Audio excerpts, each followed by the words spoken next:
A busca por destruição, o irmão há muito desaparecido, nos leva a uma jornada filosófica sobre os processos de luto e mudança. No Lendo Sandman desse mês, nós vamos ver os Perpétuos mais como uma família do que nunca. Então já aproveita, deixa aquele like maroto pra ajudar a gente, se inscreve no canal e solta a vinheta.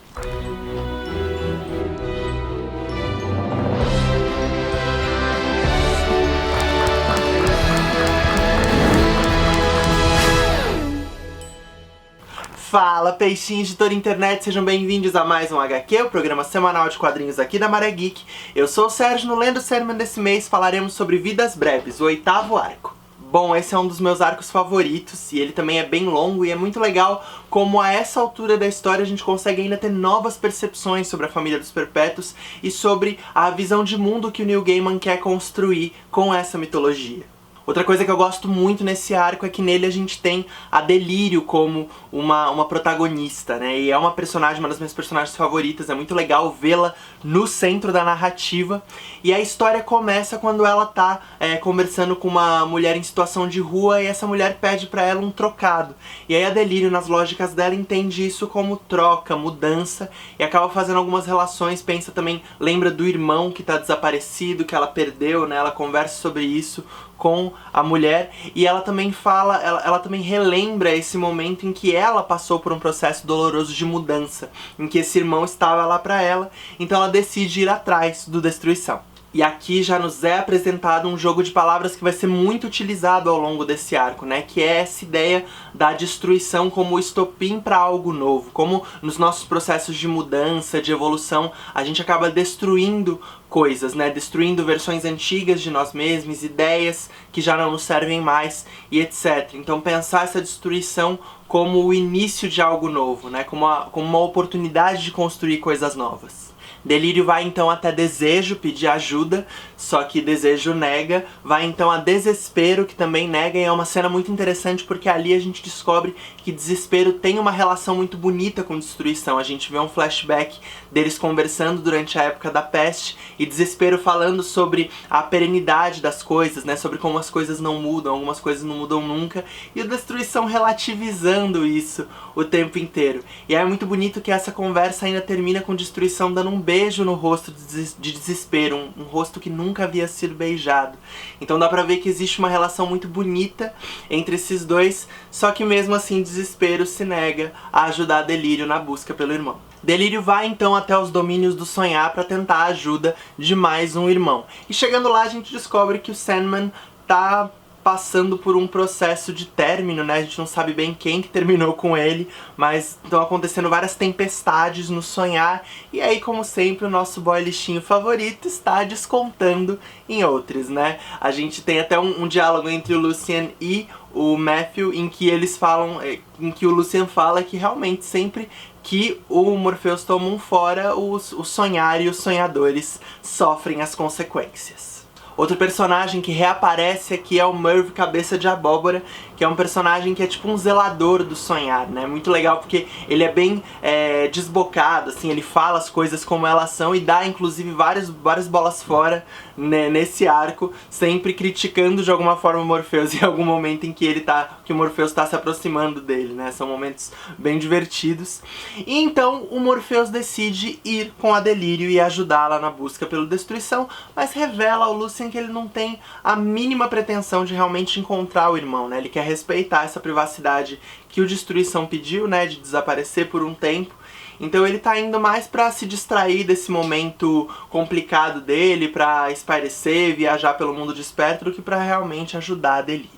Viajando pelo mundo desperto, eles vão então ao Pharamon, né, que é uma espécie de divindade que foi convencida pelo Morpheus no passado a mudar, a se adaptar, e agora ele meio que cuida dos deslocamentos e das viagens. Ele atende como Sr. Pharaoh e tem uma espécie de agência de viagens. E aí a gente tem mais um símbolo dentro dessa narrativa falando sobre a importância de se adaptar, de abandonar versões antigas de nós mesmos e etc.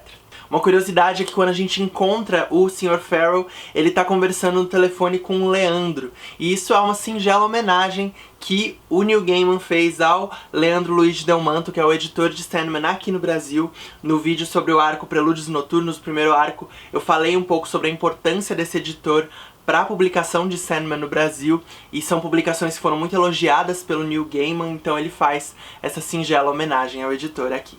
Eles então partem em uma viagem pelo mundo desperto. Fairmont arranja pra eles um carro e uma motorista, que é a Ruby, e a gente tem até uma piadinha muito boa que acontece ali, que é no momento em que eles estão no hotel pra descansar. A Ruby tá oferecendo as chaves dos quartos e o Morpheus dá meio que um gelo nela, e aí a Delírio arremata falando, eu acho que ele não gosta mais muito de chaves, porque tem esse trigger alert do Morpheus desde a chave do inferno. Enfim, muita coisa acontece durante essa viagem ao mundo desperto, e aí o Morpheus acaba decidindo abandonar essa busca pela destruição. Ele diz que muitas vidas estão sendo afetadas, muitas coisas ruins estão acontecendo, porque eles estão nessa jornada atrás da destruição, e aí ele volta pro sonhar. E isso chateia muito a Delírio, que entra nos próprios domínios e se tranca lá. E então surge a nossa grande dona da razão, incrível, a Morte, pra dar aquele esporro básico no Morpheus, né, falando que ele precisa pedir desculpas pra irmã, que não é certo ele julgar os sentimentos da Delírio como inferiores, subestimar as necessidades dela em detrimento das próprias, né, falando pro Morpheus deixar um pouco de ser egoísta e achar que só ele tem dores, só ele de alguma forma sabe o que é importante e o que deve ser feito.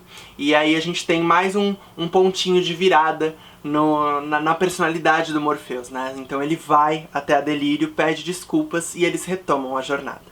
Eles então vão em busca da ajuda do irmão mais velho, Destino, que não parece muito interessado em ajudá-los. Mas é uma cena muito boa, porque nos domínios de Destino, o Sandman fica muito fragilizado, e aí nesse momento a Delírio toma as rédeas da situação. E é muito bom porque os balões de fala dela ficam organizados de alguma forma, e a gente descobre que as ações da Delírio são tão caóticas que elas não passam pelo livro do Destino. Então elas se impõem sobre ele, e é muito legal vê-la assim tomando as rédeas da situação. E o que ela diz que dói bastante, né? Ela fala pro sonho que já que ele tá tão fragilizado, ela tem que se recompor, mas que isso dói muito pra ela, porque agir contra a nossa própria natureza pode doer bastante. Além disso, nessa cena, o Destino dá uma folheada no seu livro e a gente acaba vendo alguns vislumbres do futuro, do passado, né? Não dá pra saber muito de onde estamos vendo, mas a gente tem alguns spoilers já bem leves do fim dessa história. Destino então revela pra eles que eles têm que ir atrás de um oráculo e que eles têm um oráculo na família, que é Orfeu, o filho de Morpheus. No vídeo do mês passado nós vimos que Orfeu foi rejeitado e abandonado pelo pai, pelo Sandman, há muitos milênios atrás, e aí nesse momento o Morpheus tem que engolir o próprio orgulho e reencontrar o filho, acaba ficando devendo um favor pro filho, e ele enfim encontra destruição. O irmão estava isolado em uma espécie de ilha, acompanhado apenas de um cãozinho, que é o Barnabás. Um cãozinho bem sincerão, né? Capaz de falar e de criticar todas as ações de destruição.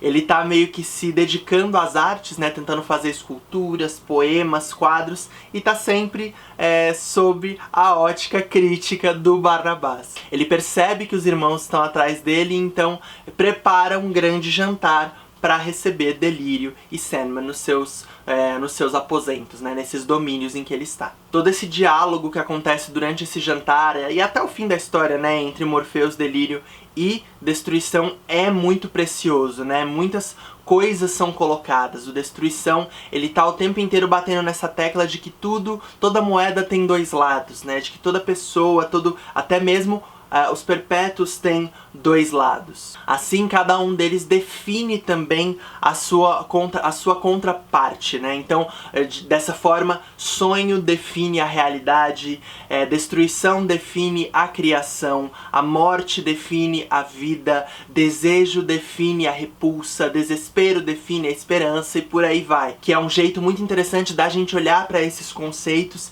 e pro modo como a gente encara a vida mesmo. E ele ainda faz uma referência muito legal ao Mágico de Oz, perguntando o que mais ele pode oferecer a esses viajantes que foram até ele. Um cérebro, um coração, uma viagem de balão. E realmente, após toda essa jornada, é como se a Delírio ganhasse um cérebro, porque o Destruição dá o Barnabás pra ela, que vai ser esse cãozinho que vai acompanhá-la e meio que ser a razão, o cérebro dela.